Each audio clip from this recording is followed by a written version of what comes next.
Gift বক্সটার মধ্যে কি থাকতে পারে সেটা তোমরা গেস করতে থাকো। সেদিন দুপুরবেলায় কুণালের জন্মদিন উপলক্ষে বাড়িতে এসেছিল মা, বাবা আর ভাই। কয়েকদিন আগেই ওর জন্মদিনটা চলে গেছে, কিন্তু তার সেলিব্রেশনটা হচ্ছে কয়েকদিন পর।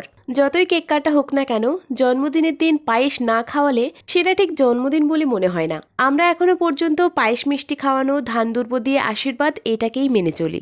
ওখানে উপস্থিত দুই মা বাবা কুণালকে আশীর্বাদ করলো, আর তোমরা যারা বড়রা ভিডিওটা দেখছো তারা কুণালের দীর্ঘায়ু কামনা করে ওকে আশীর্বাদ করে দিও, যাতে ওর ভবিষ্যৎ জীবনটা খুব ভালো কাটে।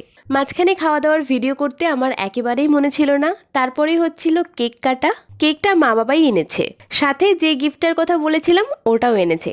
তো তোমাদের নিশ্চয়ই এতক্ষণে গেস করা হয়ে গেছে যে ওটার মধ্যে কি থাকতে পারে।